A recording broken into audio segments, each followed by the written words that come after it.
Hoffman, and welcome to Data Exposed Live. We are super excited to have you joining us today from wherever you're streaming in from, whether it's Learn TV, Twitter, YouTube, Twitch, or wherever else you're joining from. We're really excited to have you all here today. Just a few comments before we get started. We are checking wherever you're posting your comments or questions, so we'd love for you to add them at any point, whether it's just a comment saying hi or asking a question about the topic today. Please go ahead and feel free to put those in the chat wherever you are streaming today. Now, all that being said, we have a very exciting episode today. We are continuing a mini series related to Azure SQL Virtual Machine. So I have two really fun, intelligent experts joining me today. And the first one is Pam. Hi, Pam. How's it going? Can you tell us a little bit about what you do? Hi, Anna. Yeah, sure. So I'm the lead program manager for SQL Server and Azure Virtual Machines. Awesome, cool. Well, we are excited to have you here. It seems like you're the right person to be on the show for this topic. And we also have David Pless. David, how's it going? Can you tell us a little bit about what you do? Yeah, I cover SQL Server or SQL Server on Azure Virtual Machine, sizing, storage, and performance. Okay, awesome. Just a few topics, that is. Yeah. And you know, today we're going to be talking about SQL virtual machines, and this is kind of a continuation of a series that we've already done one episode about. Can one of you tell us about like what the previous episode was and what we're going to talk about today? Yeah, sure. So we really focused on virtual machine sizing. And we did touch on the storage topics as it related to sizing a virtual machine. In this session, we're going to focus really kind of on the storage layer, the disks, more around configuration, and it's really just kind of honing in on getting storage right. Awesome. Yeah, storage. Cool. Yeah, storage is crucial for performance in SQL in Azure Virtual Machine. So we wanted to just kind of double down on that topic area and go deep there. Awesome. I'm looking forward to learning. I don't know a ton about this topic, so I'm sure I'm going to be having lots of questions throughout the session. But yeah, I'm excited to get right into it. Cool. Okay, perfect. So really, let's just kind of recap a little bit about what we talked about from a sizing perspective. When customers are moving to the cloud, they typically, from our experience, but many times when sizing a SQL Server environment, we tend to look at like memory and CPU, and it makes sense to size by cores as we are sizing based on what we've licensed, and maybe we're looking at Azure hybrid benefits, or we're taking the best advantage of these benefits, and we know that SQL Server benefits from memory as SQL Server takes advantage of what's cached in the buffer pool, and many components in the SQL OS take advantage of memory, but we often miss the opportunity to size based on throughput and IOPs, and this is commonly where customers are really needing the performance.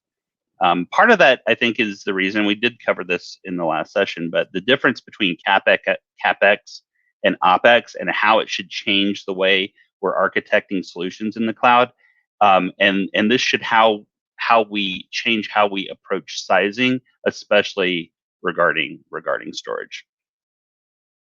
Now, this is a recap on the key virtual machines. We're not going to focus on this. This is the first step in our journey. If you remember from the first episode, if you didn't see the first episode, I definitely recommend that you take a look after this one.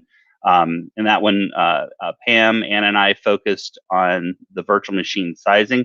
We did touch on storage, as I mentioned, but it's really for the purpose of making sure you understand which virtual machines provides the best SQL Server performance and which storage characteristics you should really consider. So this is really, go ahead.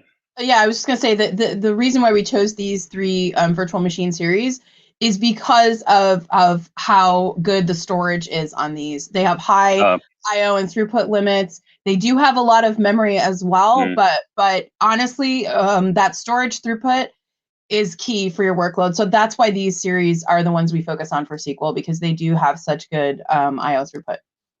Yeah, especially sorry, I was just going to ask a quick question. Like, this seems like, the starting point, but this is not the full story, and that's kind of what we're going to talk about today. Is that right? Yes. I mean, and we start with VMs like because customers often are looking in terms of memory and CPU. So since that gears them towards virtual machine, let's talk about like narrow down those 300 and some odd VMs that we talked about before, and just look at the ones that are really good for SQL Server. And what I was going to say is we really like, especially Pam brought up IOP performance and throughput. The EDS v4 is really strong for that. Really strong storage throughput on that particular series, right in the middle. Large local storage SSD capacity, strong local disk IOPs, up to 400 or 504 gigs of RAM. It's a very strong machine, and of course the M series is also going to be good as well. But these are the key VMs, VM series that we recommend, and really honing in on the memory optimized grouping. All right. So let's talk about Azure SQL VM Storage, like choosing storage and our storage strategies. So this is the core Azure disk storage options that we have. There's really 4 basic disk options. There's the standard HDDs. These are good for backups, non-critical scenarios where you're not going to access it very often. And you notice that they have that S naming convention. We have actually the E naming convention. The standard SSDs are web servers, lightly used departmental apps, dev test, and they have the S naming convention. The premium SSDs are production and performance sensitive workloads, and they have the P designation. And then we have the ultra disk.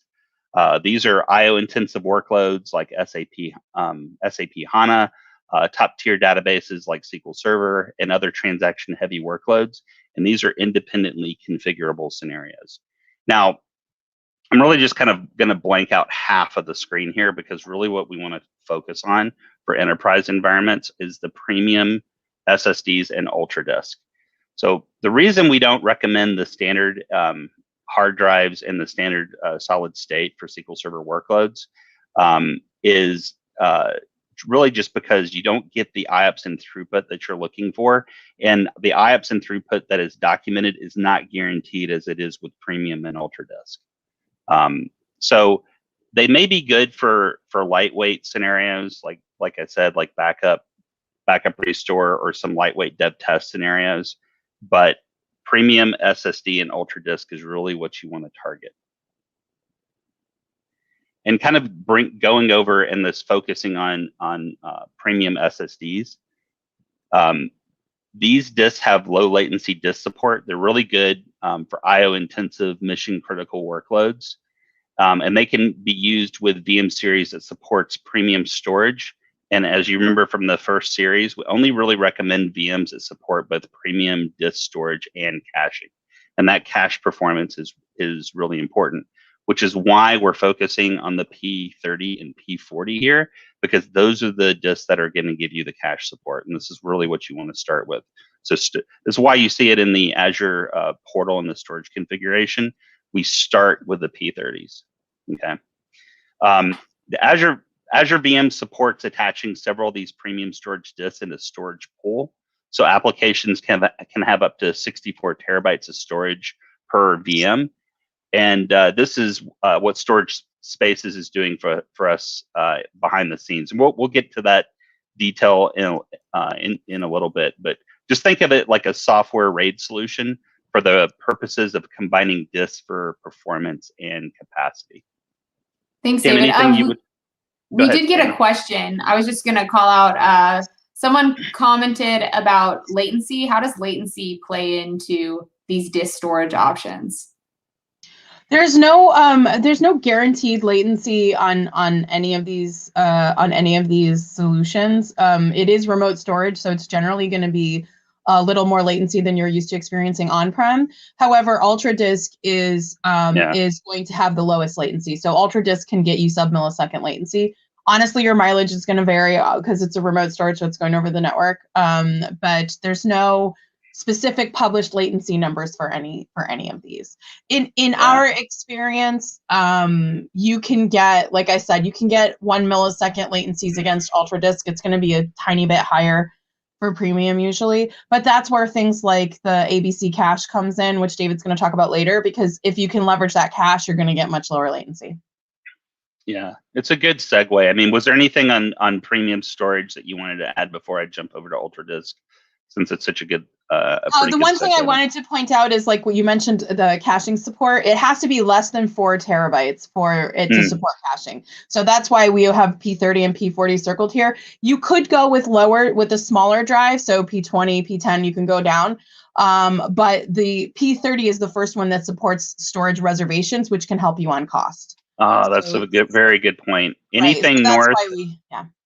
Yeah, let's talk about that for a second. So anything north of a P30 allows you to use a storage reservation. You can do 1 to 3 years reservation for VMs, and you can do up to a year reservation for storage. Combining those options, you can get a lot of savings, and it's pretty strong. You mentioned, since you brought it up, the like P1 through P20. I don't have them on the list. We don't recommend those disks for enterprise production scenarios. Part of which is the disk bursting support that they have at those levels. I would say, and just insert my opinion here on this one, I would say those are really good for like web servers and application servers, where you tend to have kind of those bursting scenarios where it could apply and help you. But I wouldn't recommend P1 through P20 for like a SQL Server based scenario, like an enterprise SQL Server platform. So start with those P30 to P80, P30, P40 gives you the cache support, and anything north of P30 gives you the ability to do reservations, and there's a lot of savings that you're going to get with that. It's a really good point. Kind of the segue on latency, I'll take that. So UltraDisk do have really high throughput, high IOPs, and very, very low latency. And you're basically paying for the latency, the low latency. They're perfect for data intensive workloads, like transaction heavy workloads.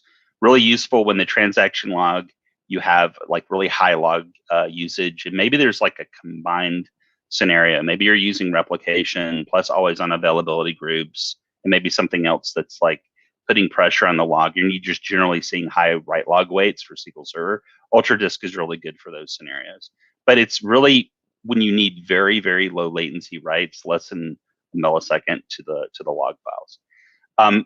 Interesting set here. I said they were configurable before. So when you provision UltraDisk, you can independently configure the capacity and performance of the disk separately in several fixed size ranges. And so they have the ability to dynamically adjust disk performance, but there's no cache support. So the IOPS, the throughput, the very low latency, you're going to get, but you don't really need the cache support just based on what you're getting out of UltraDisk directly. There are some limitations. I don't want to go through all of them here, and Pam, unless there's something specifically you want to mention, but like Azure Site Recovery, it doesn't support that to date. It's not necessarily supported in every region. I think you can only do availability zones from a redundancy scenario. Just be aware of the limitations. Go through the documentation. I don't want to mention all of them because I want you to look at the documentation. And they change. They're always right. They do change. Right. The main thing with UltraDisk though is because of the lack of caching and because of the cost, you probably only want to look at this for your transaction log, because for your transaction log, you're not able to leverage caching anyway. So, and the transaction log is really where you need that low latency. So I would say when you're starting to plan out, consider UltraDisk if you have like really low latency tolerance for your transaction log. That'd be the place I would look at. And Pam, I want to pick and choose here, right? Because I'm going to pay for this. This is not the cheap. Yeah, that's the thing. You're going to pay a lot for these. Yeah. So you're going to want to pick and choose where you really need that really low latency. Exactly. All right. So let's talk about the local ephemeral disk, this temporary disk. So yes, the local temporary disk is ephemeral. It's automatically created for you, and it's labeled as the D drive by default. Really good for short-term fast storage for applications and processes. And it's intended to store data such as, like, let's say, a page file or a swap file, and it's specifically really good for TempDB. Now, you will lose this drive on a restart when the VM is deallocated, and the disk will then be recreated on startup, but we know SQL Server is also recreated on startup. So at this point, most VMs I see, especially Gen 2, support having the ephemeral disk. On the slide, you'll see here that the size of the temporary disk is shown scaling along with the size of the VM, and we've highlighted the size of the ephemeral disk. In this case, we're still looking at that D8S v3, which I'm picking on. The size is 64 gigs. The IOPs and throughput is shared between what is cached and what is placed on the ephemeral disk. The capacity for the temp storage, though, is separate for the capacity used for the cache. It's just, I would just put the TempDB on the ephemeral disk. We're seeing best performance in that scenario. And plus, when you do that, you're not counting against the uncached IOPs that you have for the virtual machine, which is probably the most important point here. Anything else on ephemeral disk before I move along?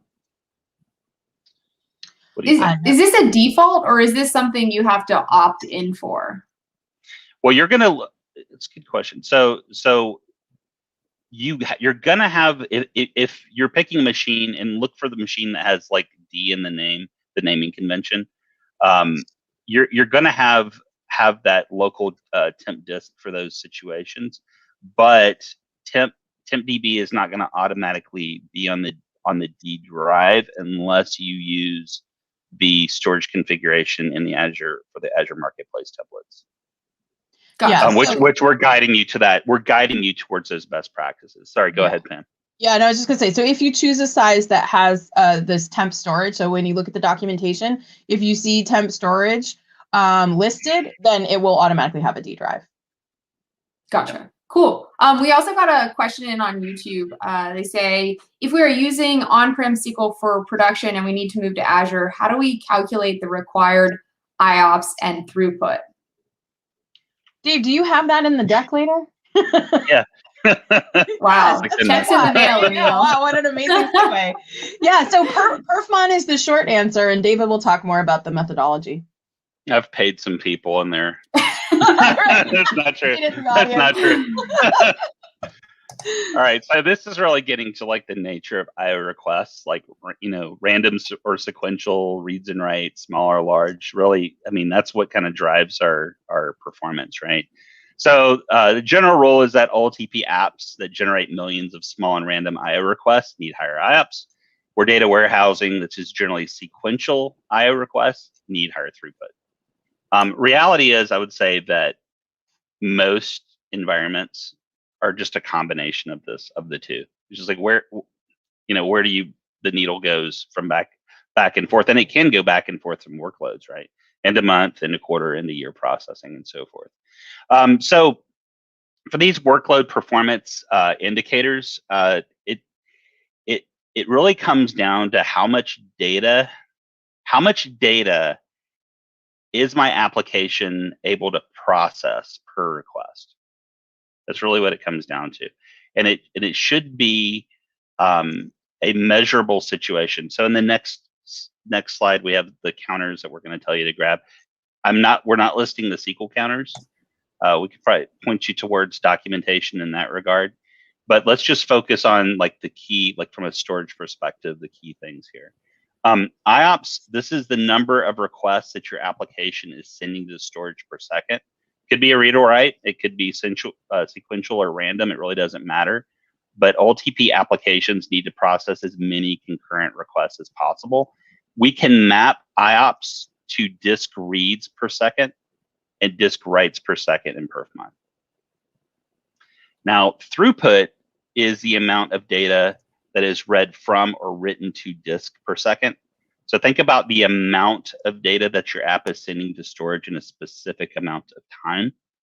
And you can map throughput to disk read bytes per second and disk write bytes per second in perfmon. IO size, this is the size of the input output operation that is generated by the application. It definitely has an impact on performance. The formula on the slide shows the relationship. SQL Server controls the IO size, but you can measure it to get a better understanding of your workload. I would map IO size to average disk bytes per read and average disk bytes per write in perfmon. Okay. Now we talk about like latency, the average disk sec per read, average disk seconds per write, but that's important from a storage perspective, but from an application perspective, you're probably going to want to get in your application.NET counters to understand the full latency of the application for like a high level workload test. So I would measure both, right? So measure the application latency scenario, the storage latency scenario, and remember this calculation. Yeah, and the reason we say that is because just because your I/O gets a little bit slower doesn't necessarily mean your application will feel that latency. And that's important when you start moving to the cloud, because we can nearly guarantee that your latency when you get into Azure is going to be higher than it is on-prem.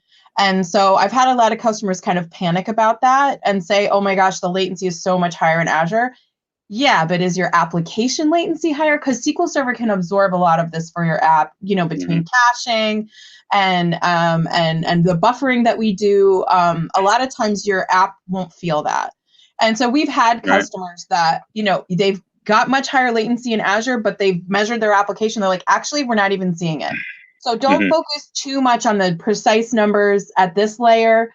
Do this for sizing. Obviously, your throughput and IOPs is important for sizing because you're gonna purchase storage based on how much throughput and IO it will provide for you. So that's important. But make sure that you kind of take the latency number with a grain of salt and measure it from your app and not just from the storage layer. Yeah, so caching is, of course, from the storage perspective, is definitely going to help buffer things there. It's like that safety net that we talk about. But then applications, to your point, also have caching components that are buffered from the application perspective. And so really holistically, what is your overall performance? I think really what it comes down to, and I think we made this point in the sizing, the VM sizing discussion as well, is when you're in the user's seat, what is their experience? So we don't want to get completely lost in the numbers without taking into account the user experience, which is actually probably the most crucial, right? So I think that's a very good point. This I think answered. Oh, go ahead. We did have one question, a lot of questions today, which is awesome. But we had one question come in from Learn TV from Peter Shore. He said, how do the IOPs or bandwidth maximums for different storage solutions affect or become restricted by VM throughput maximums? So you can be capped at either the VM or the storage layer. I think if we get to the demo, I think the demo scenario that I have shows getting capped at the VM layer. It's not the underlying disk that is the bottleneck. It is I think I create this sort of contrived scenario where I'm just throwing so much throughput at the particular VM, D8SV3, which I think is 192 megabytes per second for that VM, if I'm not mistaken. That becomes a level. These are, by the way, these are all measurable. You can create alerts on, and you can witness and graph and chart out quite easily using Azure Monitor. Yeah, and the bottom line is whichever limit you hit first, that's the one that's going to cap you. That's a very important point. Yeah, so you can over provision storage at the disk layer, but if you provision too much, then it'll be wasted. You'll never get there because you'll get capped by the VM. So David's going to talk a lot more about the capping scenarios and how those work, and he's got a diagram that shows that I think will help also illustrate that question. Yeah, cool. That's a good point. Stay tuned, Peter. Yeah. You hit if you hit that throughput bottleneck, and then you'll work through the throughput bottleneck, and once that subsides, you may see that manifest as It could be now it's an IOP scenario. So it's a very good point. Yeah. Spoiler alert, you're more likely to get capped at the VM level. yeah, that's very true. So we try to make this really simple. Like, the disk reads per second, writes per second for your IOPs, disk read bytes per second, disk write bytes per second for your throughput, and how to measure your latency with average disk second per read and write. I would leverage this. I would leverage perfmine, or if you're used to using SQL Diag and you're used to having your captures for these, just make sure you grab these counters. Don't grab too much. Like, select star is never good. So it becomes busy. You end up collecting too much data, and it makes it impossible to read the perfmine graphs. So really, just kind of narrow these down and take this analysis and look at the report view. And of course, match this to what you see in Azure Monitor and Metrics. Yeah, and I would say also when you're sizing, so if you're migrating a workload from on-prem into a VM, the reason why we separate out reads and writes is because you're going to be sizing potentially differently for read throughput and for write throughput, because read throughput can take advantage of the cache, whereas write throughput cannot. And you're also likely going to be creating separate, in fact, we recommend you create separate pools for log versus tempdb, one, because the caching settings will be different, but two, because the workload patterns will be different. So it's important for you to size log files, data files, and tempdb. So if you can separate out the IOPs and throughput for each of those types of workloads, that will help you size better, because the way we recommend you configure the VM is to put tempdb on the local ephemeral drive. So that comes from your cached and local storage throughput. Then we're going to ask you to put data files on another storage pool that has read caching enabled. And so that will be a combination of both cached and uncached throughput. And then we'd say put your log files on another storage pool, and that will come from your uncached limits. So as David goes through the slides, you'll see we'll talk more about what that means, cached and uncached throughput.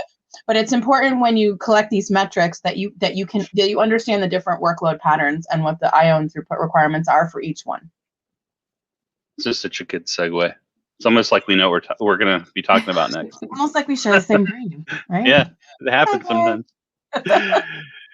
So how does all this work? And again, we're using the D8 SV3.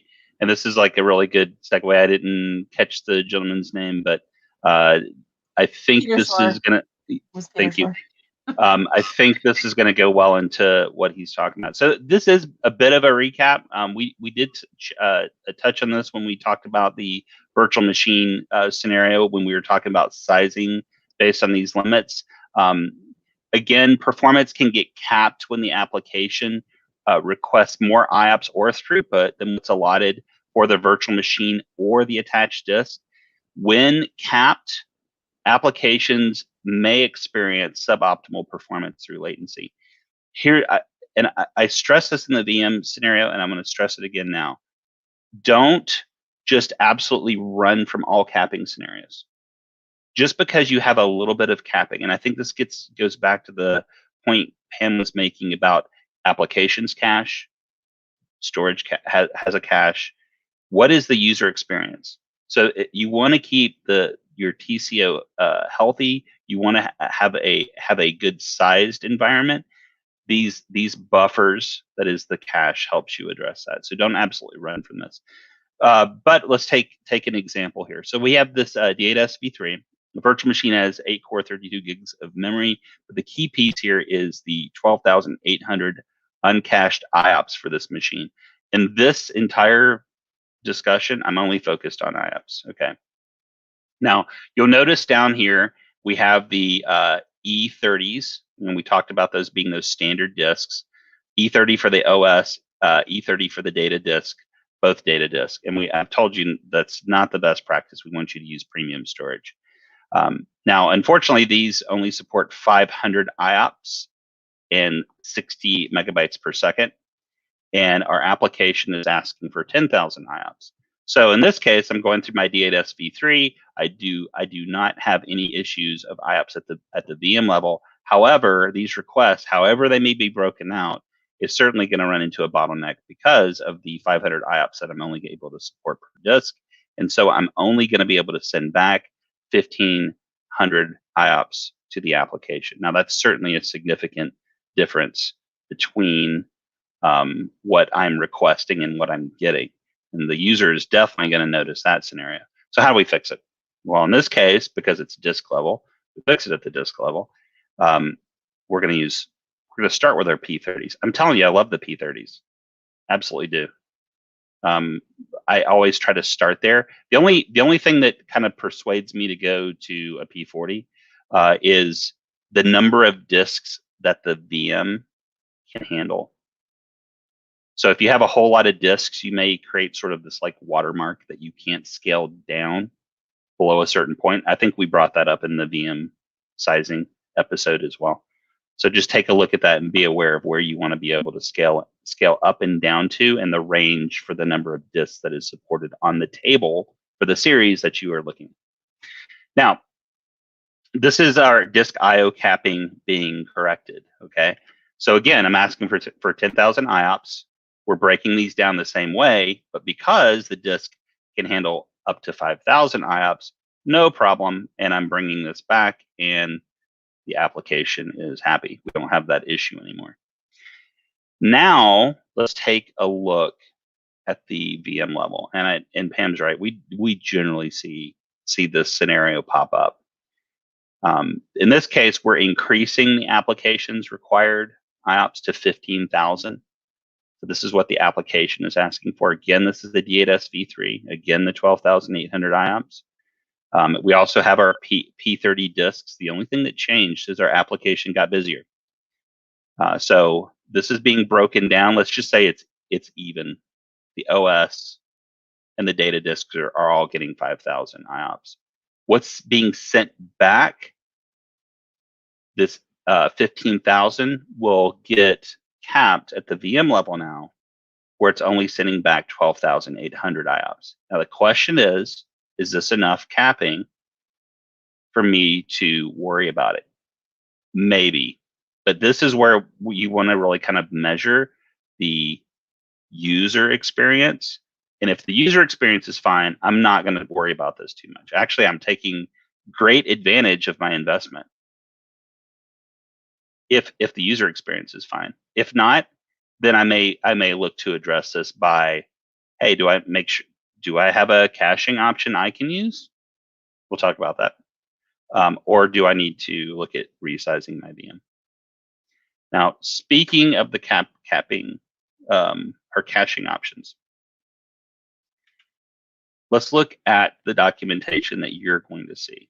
Okay, so if you pull up any of our documentation, any of the memory optimized that we talked about before, M series, the EDS v4, your DS11 through 15s, your L series for storage, it doesn't matter.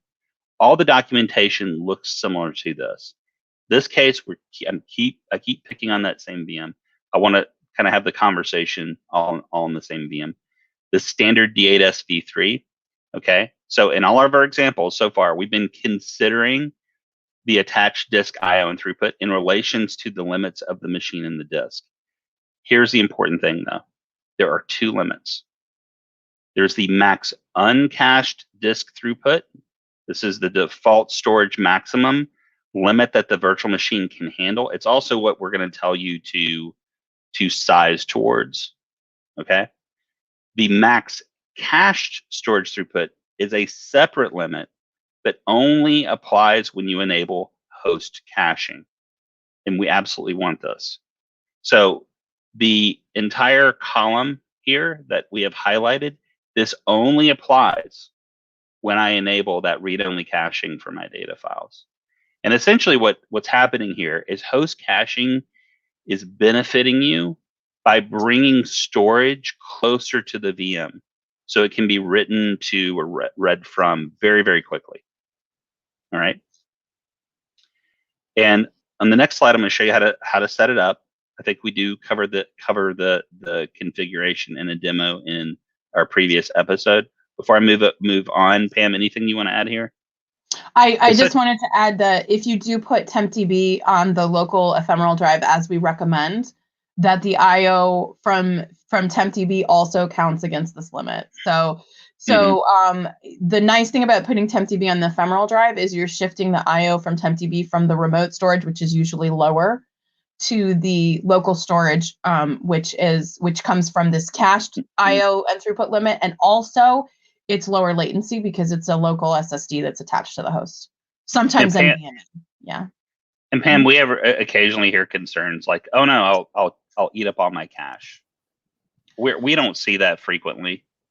No, there's usually plenty. There's usually plenty of for both cache and tempdb. Yeah, and most, and this is well into upper 90 percentile, 99 percentile scenario. I don't see many customers running into a problem here. So I just want to bring it up because we do occasionally get that question. So when you look at your disks, the only caching option that I want you to select is read only. Select, that's the only option you're gonna pick. You're either gonna be read only or none. I never recommend changing the OS to any. If it's read write, leave it. Don't mess with that. But the only thing that we want to change is for the data files to be read only, and that's essentially giving you that column that we highlighted on the previous slide. Yeah, that pretty much sums it up. If you're on the M series and you're looking at enabling write acceleration, it's also done here. So in the Azure portal, you can go to disks, and this is where this is done. And on top of as I'm thinking about this, if you're using the Azure Marketplace images and you're using the storage configuration, this is going to be done for you. Okay. Yeah. So let's talk about go ahead, Pam. No, I was just going to say there are some people that are always going to ask, don't I want write caching on my log drive? And the answer is no, definitely no. Please don't do it. The reason is all of SQL Server's writes use write through, and that's what David's going to show on his slide here, which means that we have to write through to the storage. We can't just stop at the cache. So you would be taking extra overhead to actually write to the cache, and we would never be able to take advantage of it. So turning on write caching for SQL, either on the data drive or on the log drive, is all overhead and no benefit. Yeah, there's no benefit. Yep. Yeah, and I'll point that when we get to that slide. So we're going to run through a couple of examples of different host caching settings, and I'll definitely bring that one up just to see how it affects data flow and performance. In this example, we're looking at when IO requests, when the host caching setting is, as you see here, read only, and the data is not available in cache. So when a read is performed and the desired data is not available in cache, the read is sent to disk, then it surfaces it to both the cache and the VM. Okay. So in this case, a read is counted towards both the VM's uncached limit and the VM's cache limit, essentially to populate the cache. Now, once this is done and it's available in the cache, right? When a read is performed and the desired data is available in the cache returns the requested data. There's no need to read from disk. And in this case, the read is only counted towards the cached limits for the VM. Okay.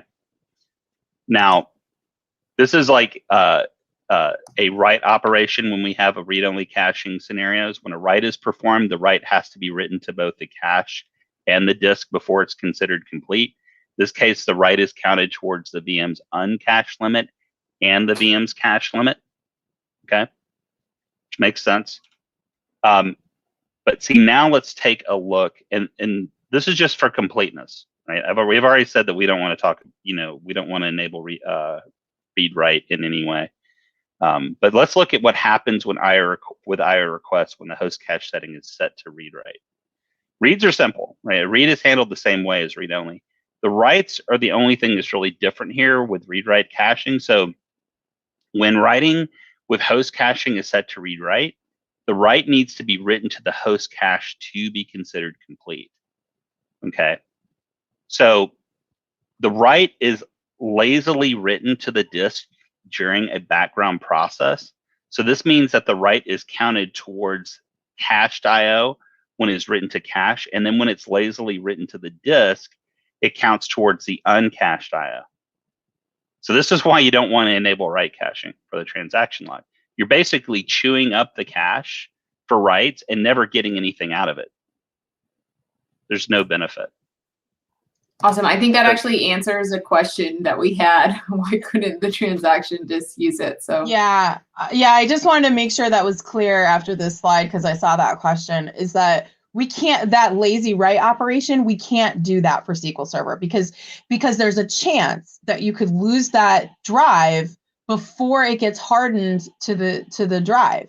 And so you could lose a write if you have this on, and SQL Server cannot tolerate that. We have to guarantee durability. So we can't allow that lazy write to happen. We force flush it all the way through to disk. So this has no benefit for us at all. Yeah, and that lazy write operation, that's not the SQL Server. SQL Server's lazy write. That's the Azure's background process. Azure's background hardening it to storage. Yeah. Right. Okay. So I know it's a lot, like there was a lot of like, you know, kind of process stuff, but once you get, think about the scenario where the VM is saying, hey, I wish I could give you the 15,000. I can't. My limit is 12,800. So we're going back to that example, but we're going to fix it with caching. So again, we're using this D8 SV3, 12,800 IOPs uncached, but we get 16,000, right? IOPs from the cache when we enable read-only caching. Okay. So when the VM is asking for this 15,000 IOPs and it's broken down just the way we did before, because we have the cache that's enabled for underlying storage, we get the 15,000 IOPs from the cache throughput, and we don't run into the uncached limits of the virtual machine. And this is why I call it kind of a safety net. You could debatable, but my guidance is to target the uncached disk throughput, our IOPs and throughput, when you're sizing a VM, and then leverage the cache to handle for peak windows that would normally cause you to get into a capped situation where you're able to handle that and the user experience doesn't suffer. My general guidance on this. So leverage that cache as kind of like a buffer to help you with those key scenarios that will help you avoid sizing situations. Okay. This has been really useful, and it's not just me saying that. We've had a few comments come in saying things like great visuals on this. So thank you for walking through this with us. It's really useful. Absolutely. It's complicated stuff, but it helps to kind of go through scenarios. It can be complicated. I'm actually hoping the next couple of slides too will really kind of bring home everything. So this is like talking about how the distribution of bandwidth in the IOPS is set. It's set using like a 3-level provisioning system. So we kind of have this architecture, and then we're going to apply it to a VM. At this first level, and this is all things that we've been talking about. This first level sets the per disk IOPS and bandwidth for the VM. At the second level here, the compute server host implements SSD provisioning, applying it only to the data that's stored on the server's local SSD. This is including disk with caching, as well as the local and temp disk that Pam was talking about. And at the third level, the last level, the VM network provisioning will take place at this level for any I/O that the compute is going to send to Azure Storage's backend. Here, the performance of the VM depends on how the VM is using the local SSD, the number of disks attached, as well as the performance and caching type of the disks. So again, if we apply this to the D8 SV3, it's going to look something like this, assuming that we're also using Ephemeral D, right? Okay, so if you think about a let's say a storage pool of 4 P30s. You have 20,000 IOPs. Because of the limits at the VM level, the D8 SV3 would prevent us from achieving those 20,000 IOPs. Now, if the pool could leverage read-only caching, we could certainly improve upon this limitation with an additional 16,000 IOPs. And we're able to leverage the ephemeral disk for TempDB, so we don't count against our uncached IOPs in throughput. And so now we are isolating data log in TempDB, but that isolation is further ensures that these workloads can get the IOP and throughput that they really need, right? And this is really kind of how it's broken down. I'm not expecting necessarily to take every VM that you pick and break it down like this, but you could.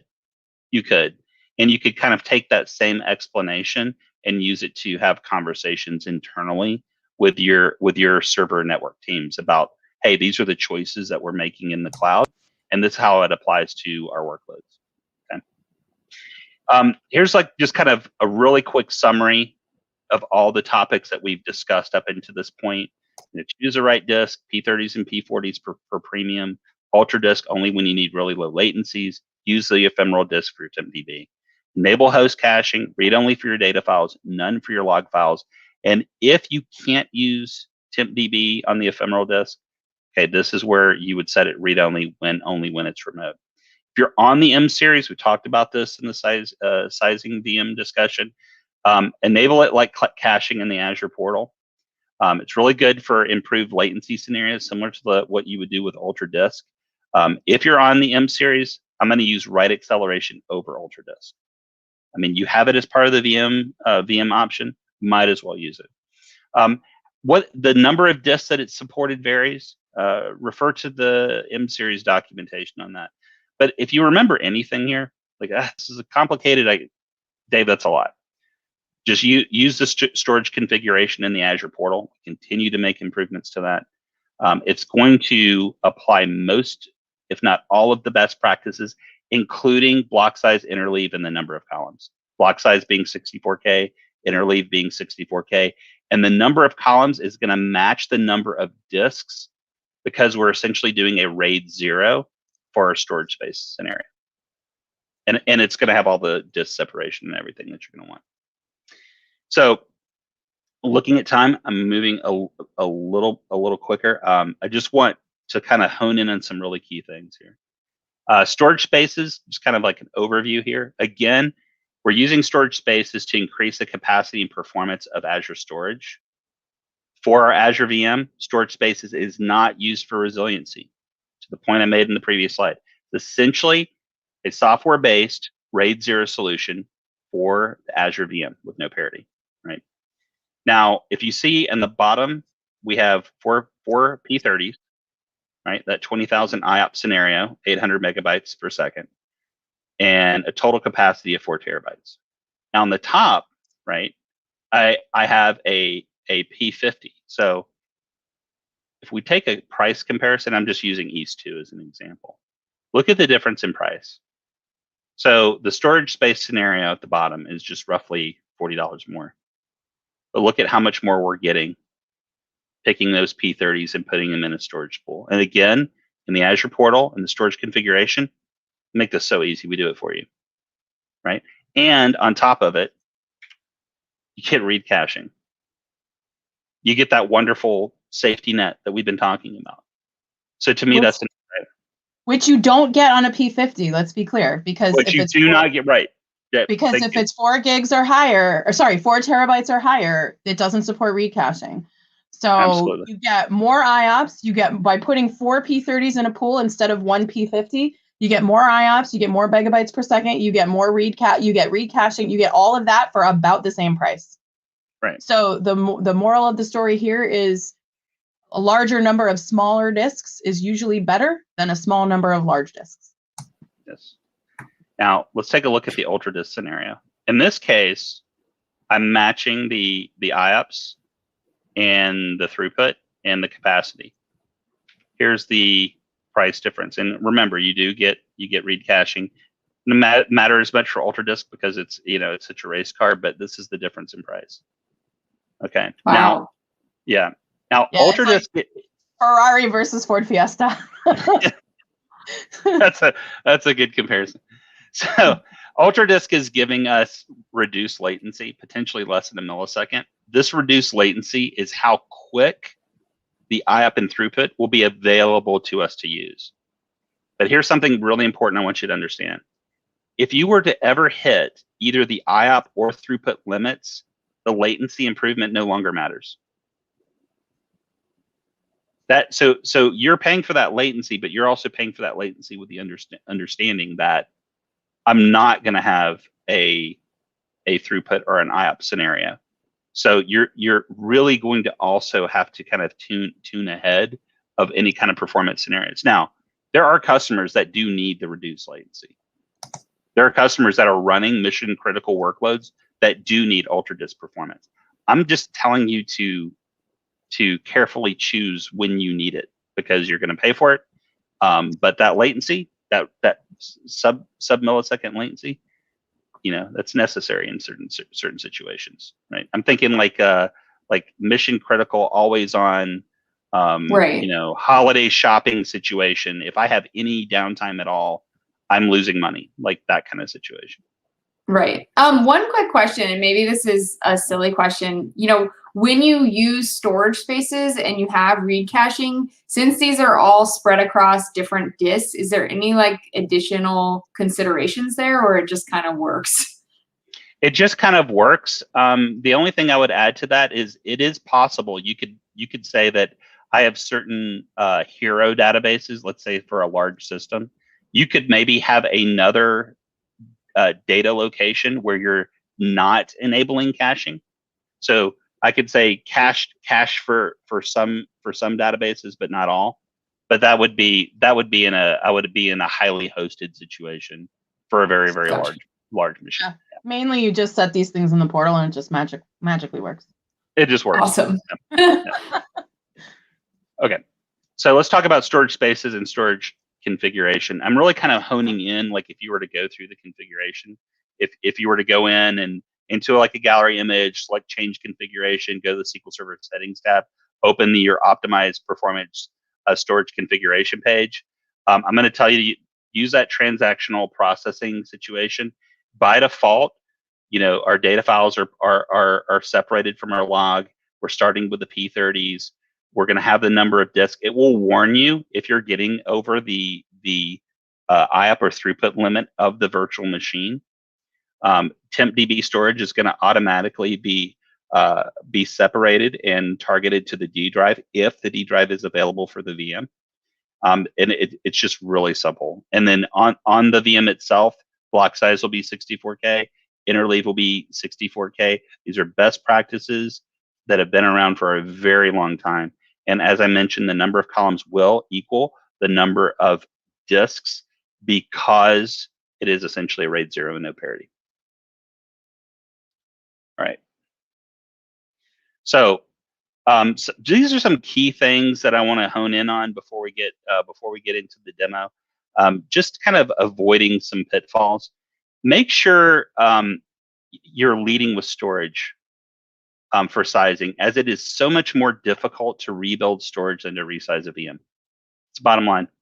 Plus, this is where we tend to find our biggest bottlenecks in most environments. So don't lead with memory and CPU. I know what you want to, and it seems like it makes sense because I've licensed these. This is what I've licensed, and this is what I'm migrating.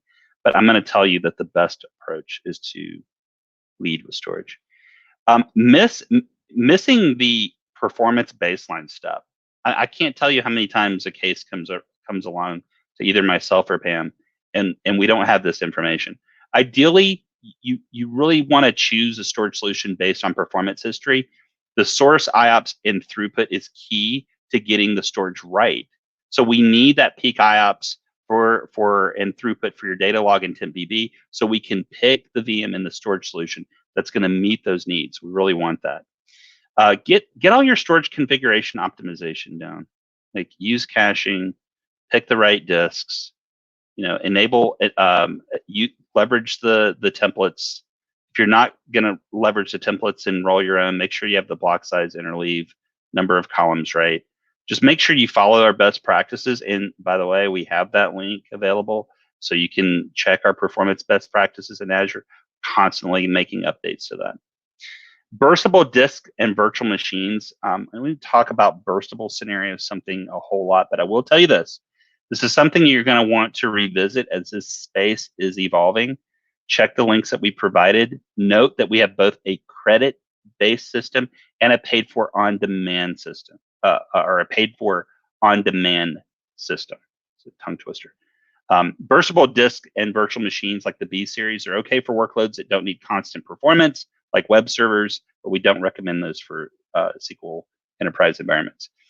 Previous and older generation sizes, just use the latest. Use Gen 2. It's going to have all of the feature scenarios that we've talked about, and it tends to steer you away from a scenario where maybe you don't have premium storage cache support or something like that, or you don't have the local temp that you want. And don't miss the SQL IO best practices. I mean, once you set it up, you still have DBA, right? Enable lock pages in memory, set the max server memory, enable instant file initialization, leverage query store or query data store, use column store indexing and data compression. As we say, always be tuning, right? So you're more of a DBA than ever in the cloud. Okay, so what I want to do is just really quick show you, and I'm looking at time. I know that we're tight. I want to show you the situation here. So we don't have a whole lot going on right now. I can see historically what my workloads did, perhaps. Yeah, it looks like I had a lot of noise back here, right? And then it kind of dropped off. But this is looking at perfmon. What did it look like in the actual Azure portal? And what you see here is that I hit my VM cached bandwidth limits. I hit 100% here. And I also hit my VM uncached bandwidth limits. Wow, I hit both in this particular workload. Now, you can also see my data disk consumption. And by the way, these disk metric scenarios, this is in one of the links that we have. I only hit, what was my top here? 66% for my data disk bandwidth consumed percentage, right? I had a little bit of IOPs consumed percentage coming up, and what was happening here, just telling you a little bit about the workload, is the throughput, the ETL and data warehouse processing throughput scenario had completed and got out of the way for my busier, smaller IO-based, old TB-based workload scenarios that came in. But I still never did I get into a situation where my data disk could not handle the workload. It was all a VM scenario, okay? And once the workload started to subside, we can see these things start to drop off. What's Dave, wonderful about the latency numbers in the perfmon? I don't for the capture. Oh, okay. I don't for the capture. Because generally when you see that kind of capping like that, that's when your latency numbers will start to go up. That's usually how that manifests. Yeah. Average to second per read, average to second per write is what you're getting. You'll see that start going up because as you start throttling, you're going to back up a queue, and that's going to cause everything to slow down. Yeah, and also here, notice even with the miserable scenario that I was probably running into, my cache health, was I didn't really flip this. I know this is in preview, but I'm just kind of showing you too that your average your premium OS disk cache hits and misses you can also track. So this is just the kind of the power of leveraging Azure Monitor, Azure Metrics. Look at those links. Look at the links on the limits. And last and not least, I just want you to be aware of our best practices. I'm going to go through this just super fast. Obtain your perfmon source metrics. Choose the right disk. Isolate your files. Enable host caching. Make sure you do your SQL IO best practices. Leverage your ephemeral disk. We see great experiences with that. And if you don't remember any of that stuff, you're like, just help me make it easy. Use the storage configuration wizard. And to measure your performance, leverage Azure Monitor. Use the metrics that we have listed in our links, and you will have a great experience. And let us know if you have any questions. You can hit us up on Twitter. I think you have all of our Twitter handles: SQL Goddess, D+. happy to answer any questions you may have. And how's that for time? Awesome. I mean, you guys are just really cutting it really close, but it's been such a great session. I just want to thank you both for joining us today. I really learned a lot. I think our viewers learned a lot. We saw that in a lot of the positive comments. I'm going to put up the series that you guys are running. So check those out. If you want to see the previous episode or you want to revisit something David and Pam covered today, definitely check that out. We'll be doing another episode in the next month or so. I can't remember when it is, but definitely stay tuned. And if you have questions, you know how to get in contact with us, you can comment on the video. And with that, we hope to see you next time on Data Exposed. Thanks. Thank you.